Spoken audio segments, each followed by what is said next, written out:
నీ కోసం వచ్చిన దేవుణ్ణి మహిమపరచు కదా. ఎవరి కోసం దేవుడు ఈ లోకానికి వచ్చారు?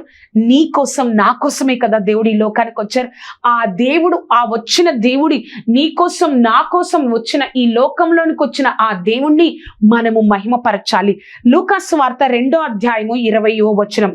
అంతటా ఆ గొర్రెల కాపరులు తమతో చెప్పబడినట్టుగా తాము విన్నవాటిని కన్నవాటిని గురించి దేవుని మహిమపరచుచు స్తోత్రము చేయుచు తిరిగి వెళ్ళిరి. ఆ గొర్రెల కాపరులు తమతో చెప్పబడిన విన్నవాటిని కన్నవాటిని, ఏదైతే ఆ దూత చెప్పడం విన్నారో, ఏదైతే కళ్ళారో చూసారో అవన్నీ చూసి దేవుణ్ణి మహిమపరిచారు.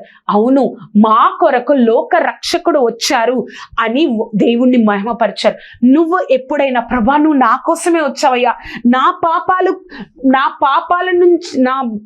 నా మీద అధికారం లేకుండా చేయడం కోసమే నువ్వు ఈ లోకానికి వచ్చావు ప్రభా అని ఎప్పుడైనా దేవుణ్ణి మహిమపరిచావా?